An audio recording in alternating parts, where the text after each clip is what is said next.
بسم اللہ الرحمن الرحیم۔ السلام علیکم ورحمۃ اللہ وبرکاتہ۔ شروع اللہ کے نام سے جو رحمان الرحیم ہے۔ پیارے دوستو، آج کی اس خاص ویڈیو میں ہم تذکرہ کریں گے حضرت اسحاق علیہ السلام کا، ان کے زندگی کے حالات و واقعات کا۔ یاد رہے کہ حضرت اسحاق علیہ السلام حضرت ابراہیم علیہ السلام کے بیٹے اور حضرت اسماعیل علیہ السلام کے بھائی ہیں، اور ان سے 14 سال کے بعد حضرت سارہ سے پیدا ہوئے۔ اس وقت حضرت ابراہیم علیہ السلام کی عمر 100 سال اور حضرت سارہ کی عمر 90 یا 95 سال ہو چکی تھی۔ اللہ نے جب ان کی پیدائش کی بشارت فرشتوں کے ذریعے دی تو ان دونوں کو بڑا تعجب ہوا۔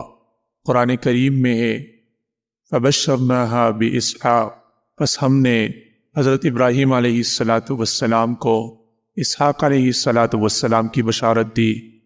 اس بشارت کے وقت بی بی سارہ پاس ہی کھڑی تھی، سن کر بولی یا ویلتا اَأَلِدُ وَأَنَا عَجُوزٌ وَهَذَا بَعْلِي شَيْخًا إِنَّ هَذَا لَشَيْءٌ عَجِیب۔ بنی اسرائیل کے تمام انبیاء آپ علیہ السلام کی اولاد میں سے ہے۔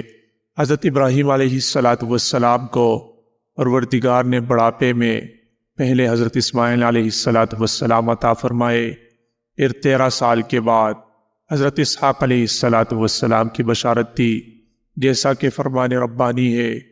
اور بلا شبہ ہمارے بھیجے ہوئے فرشتے ابراہیم کے بعض بشارت لے کر گئے، اور انہوں نے ابراہیم علیہ السلام کو سلام کیا۔ ابراہیم علیہ السلام نے بھی سلام کیا۔ تھوڑی دیر کے بعد ابراہیم بچڑے کا بنا ہوا گوشت لائے۔ وہ تو فرشتے تھے، کھاتے پیتے کچھ نہ تھے، اگرچہ بظاہر انسان نظر آتے تھے۔ انہوں نے گوشت کی طرف التفات بھی نہیں کیا۔ حضرت ابراہیم علیہ السلام کے دل میں خیال آیا کہ شاید یہ میرے دشمن ہوں گے، کیونکہ اس زمانے میں جس سے کوئی دشمنی کرتا تھا تو اس کے ہاں سے کچھ کھاتا پیتا نہیں تھا۔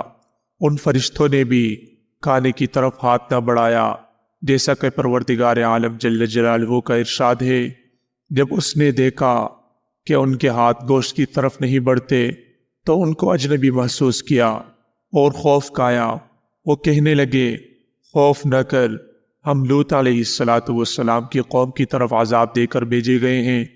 اور ابراہیم کی بیوی سارہ کڑی ہوئی ہنس رہی تھی، بس ہم نے اس کو بشارت دی اسحاق علیہ السلام کی، اور اس کے بعد اس کے بیٹے یعقوب کی کہ تیرا بیٹا اسحاق ہوگا اور پوتا یعقوب بھی ہوگا۔ بیوی نے کہا کیا میں جنوں گی، اور میں تو بڑھیا ہوں اور میرا شوہر بھی بوڑھا ہے، واقعی یہ تو تعجب کی بات ہے۔ فرشتوں نے کہا کیا تو اللہ کے حکم پر تعجب کرتی ہے؟ اے اہل بیت، تم پر خدا کی رحمت اور برکت ہو۔ بلا شبہ اللہ جل جلالہ ہر طرح قابل حمد ہے اور بہت بزرگ ہے۔ تفسیر ابن کثیر میں ہے کہ جو فرشتے حضرت لوط علیہ السلام کی قوم کو ہلاک کرنے آئے تھے، وہ پہلے حضرت ابراہیم علیہ السلام کے گھر وارد ہوئے اور نوجوان لڑکوں کی شکل میں تھے۔ حضرت ابراہیم علیہ السلام نے ان کی بڑی تعظیم کی اور ان کی مہمانداری کے لیے جلدی جلدی بچڑے کا گوشت گرم پتھروں پر سینک کر یعنی کباب بنا کر لائے، اور دسترخوان پر خود بھی مہمانوں کے ساتھ بیٹھ گئے۔ اور آپ علیہ السلام کی بیوی سارہ کھانے پلانے میں مشغول ہوئی، چونکہ فرشتے کھانا نہیں کھاتے۔ حضرت ابراہیم علیہ السلام نے فرمایا قیمت دے دیجئے۔ انہوں نے پوچھا کیا قیمت ہے؟ حضرت ابراہیم علیہ السلام نے فرمایا بسم اللہ پڑھ کر کھانا شروع کرنا اور کھا کر الحمدللہ کہنا، یہ ہے اس کی قیمت۔ پیارے دوستو، حضرت جبریل علیہ السلام نے حضرت میکائیل علیہ السلام کی طرف دیکھا، پھر آپس میں کہا فی الواقع یہ اس بات کے قابل ہے کہ اللہ جل شانہ ان کو اپنا خلیل بنائے۔ اب بھی انہوں نے جب کھانا شروع نہیں کیا تو حضرت ابراہیم علیہ السلام کے دل میں خیالات گزرنے لگے۔ حضرت سارہ کھڑی ہوئی تھی۔ فرشتوں نے اصل بات بتا دی کہ ہم انسان نہیں فرشتے ہیں، ہم قوم لوط پر عذاب لے کر آئے ہیں تاکہ ان کو ہلاک کیا جائے۔ اور ساتھ ہی یہ بشارت بھی دے دی کہ اس نا امیدی کی عمر میں حضرت سارہ کے ہاں بچہ ہوگا۔ بی بی سارہ نے تعجب کیا کہ میں بھی بڑھیا ہوں اور میرے شوہر حضرت ابراہیم علیہ السلام بھی بوڑھے ہیں، بچہ کیسے ہوگا؟ فرشتوں نے کہا کہ اللہ جل شانہ کے کاموں میں تعجب کرنے کی ضرورت نہیں، تم پر خدا کی رحمت اور برکت ہو۔ اے گھر والو، بیٹے کے بعد پوتا یعقوب بھی ہوگا۔ اس کے 7 دن بعد حضرت بی بی سارہ کو حمل ہوا اور 9 ماہ کے بعد حضرت اسحاق علیہ السلام پیدا ہوئے۔ حضرت ابراہیم علیہ السلام نے اللہ کی تعریف بیان کی، جیسا کہ ارشاد باری تعالیٰ ہے، سب تعریفیں اللہ کے لیے ہے جس نے مجھے بڑھاپے میں اسماعیل اور اسحاق بخشے۔ بلا شبہ میرا پروردگار ضرور دعا کا سننے والا ہے۔ اے میرے پروردگار، مجھے اور میری اولاد کو نماز قائم کرنے والا بنا دے۔ اے پروردگار، ہماری دعا سن لیجئے۔ اے ہمارے رب، تو مجھے اور میرے والدین اور تمام مومنین کو قیامت کے دن بخش دے۔ حضرت ابراہیم علیہ السلام نے اپنے والد سے وعدہ کیا تھا کہ میں جا رہا ہوں لیکن تیرے لیے دعا کرتا رہوں گا، لیکن جب اللہ نے فرمایا کہ یہ ازلی مشرک ہے اس لیے دعا کارگر نہیں، پھر حضرت ابراہیم علیہ السلام نے والد کے لیے دعا کرنی چھوڑ دی۔ سورۃ الذاریات میں بھی ارشاد ہے، وَبَشَّرُوهُ بِغُلَامٍ عَلِيمٍ، بشارت دی اس کو ایک سمجھدار لڑکے کی۔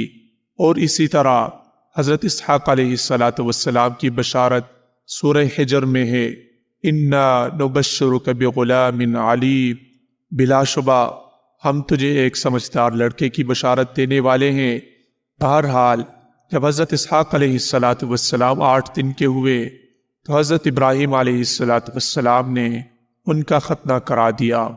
پیارے دوستو، حضرت اسحاق علیہ السلام جب جوان ہوئے تو حضرت ابراہیم علیہ السلام نے ان کی شادی اپنے بھتیجے بطفیل کی نہایت خوبصورت لڑکی رفقہ سے کرا دی۔ رفقہ کے شکم اطہر سے 2 فرزند پیدا ہوئے، عیسو یا علیس، اور دوسرے حضرت یعقوب علیہ السلام۔ حضرت اسحاق علیہ السلام کی محبت بڑے لڑکے کے ساتھ تھی اور والدہ حضرت رفقہ کی محبت چھوٹے لڑکے حضرت یعقوب علیہ السلام سے تھی۔ جب حضرت اسحاق علیہ السلام نہایت بوڑھے اور ضعیف البصر ہوئے تو اپنے بڑے لڑکے سے فرمایا کہ شکار کر کے لاؤ اور مجھے اچھا کھانا کھلا، میں تیرے لیے برکت کی دعا کروں گا، کیونکہ وہ شکاری تھے۔ حضرت رفقہ سن رہی تھی کیونکہ انہیں چھوٹے لڑکے حضرت یعقوب علیہ السلام سے محبت تھی، اس لیے انہوں نے جلدی سے عمدہ کھانا تیار کر کے حضرت یعقوب علیہ السلام کو دیا۔ انہوں نے والد بزرگوار کے سامنے کھانا رکھا۔ کھانے کے بعد آپ علیہ السلام نے برکت کی دعا کی۔ حضرت عیسو جب شکار کر کے آئے اور یہ ماجرا سنا تو ان کو یہ بات نہایت ناگوار گزری۔ پھر وہ حضرت یعقوب علیہ السلام سے کینہ رکھنے لگے۔ والدہ نے حضرت یعقوب علیہ السلام کو مشورہ دیا کہ تو اپنے ماموں کے ہاں چلا جا جس کا نام لابان ہے۔ حضرت یعقوب علیہ السلام اپنے ماموں کے پاس چلے گئے۔ پہلے تو حضرت اسحاق علیہ السلام ہمیشہ مکہ مکرمہ آتے جاتے رہتے تھے اور حضرت اسماعیل علیہ السلام سے ملاقات کرتے رہتے تھے۔ جب آخر عمر میں بالکل ضعیف ہوئے اور نظر بھی بالکل ختم ہو گئی تو اس دار فانی سے رخصت ہو گئے۔ پیارے دوستو، وفات کے وقت عمر مبارک 160 سال تھی۔ اپنی والدہ ماجدہ بی بی سارہ کی قبر مبارک کے پاس ملک شام کنعان شہر میں دفنائے گئے۔ امید ہے دوستو ویڈیو آپ کو ضرور پسند آئی ہوگی۔ مزید اس طرح کی انٹرسٹنگ ویڈیوز دیکھنے کے لیے چینل کو سبسکرائب کیجیے اور بیل آئیکن کو بھی ساتھ پریس کیجیے تاکہ نئی آنے والی ہر ویڈیو آپ تک بر وقت پہنچ سکے۔ والسلام۔